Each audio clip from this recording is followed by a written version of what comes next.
Hi guys! Welcome back to my YouTube channel. In this video, I'm going to make Mirai Kuriyama from Kyoukai no Kanata. It's a dark fantasy genre of anime and it's a 5-star anime to me. Let's start. I did the face, eyes, and mouth already. To make the eyebrows, I'm going to use black paint. When I'm doing my eyebrows, I always do it with fine brush, because I want my brows to be very thin. Don't forget to apply the eyelid on the top of the eyes. I'm applying pink chalk pastel. It will give your figure more lively to look at. Applying chalk pastel should be gentle. I apply it little by little. Shading red color on the top of the mouth. I learned it from Clay Bomb, how to apply the blush and the lips. If you have some questions about it, you can watch her videos. To make it more lively, apply white color on the eyes. You can notice how gentle I pour the paints on her face. They say that the eyes are the window to the soul. And when you look at someone, it's the first thing that you will stare at. And that's why I'm taking a lot of time to make the eyes. When I'm making the eyes, I usually take at least 10 to 30 minutes. It depends on the character, it depends on the size, it depends on the style.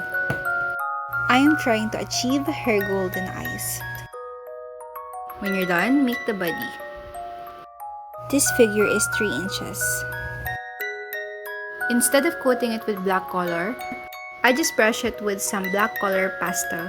Mirai Kuriyama is wearing a black stockings.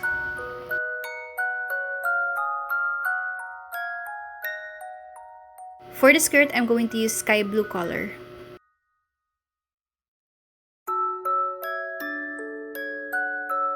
I cut it with my plastic knife. Mirai is a survivor of Spirit Warrior clan. She can make weapon with her blood. I measure my skirt length and cut the excess. Apply it to the figure, and once again, you have to cut the excess. This character is clumsy and awkward. She really struggles in life. She have to earn money for a living.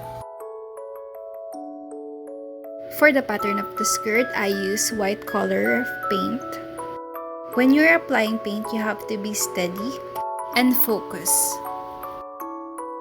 When you are not confident making a straight line, you can draw your other clay first and use pencil to create straight line.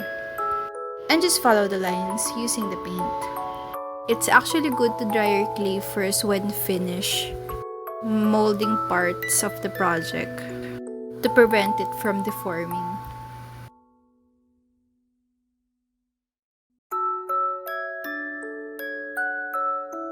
For the blouse, I'm using cobalt blue color of clay.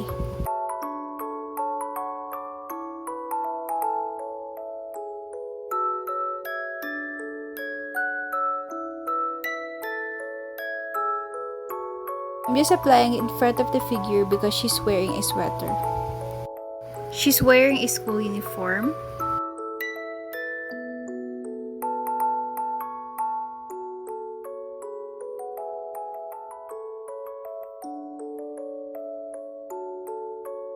After cutting the excess, create a triangle shape and cut it in the bottom part. Stick it really well.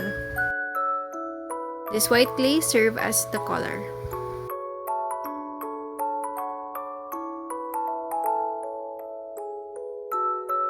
I apply these 4 little buttons. Pulling pieces of dark blue but closest to black.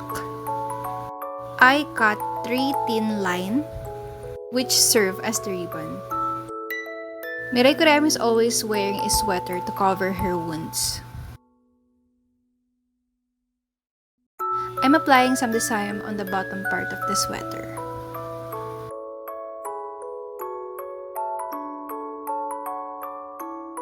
And also on the side part.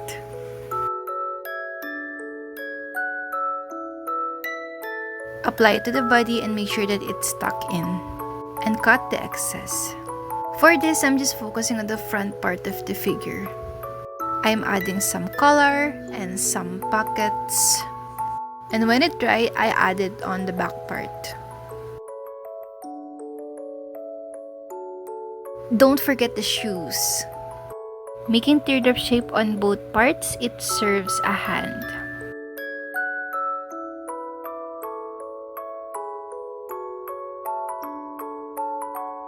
I connect the body and the head, then apply the eyeglasses.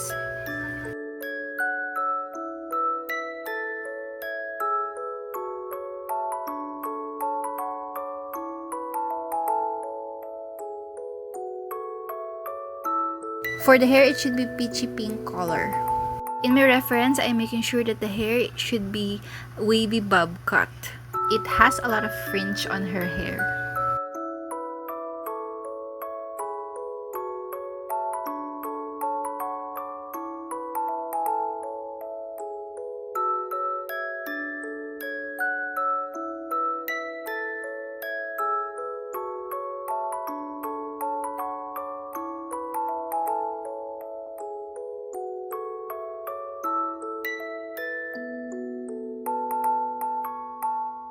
If you have some suggestions, please comment down below. I'm all ears. Thank you guys for watching.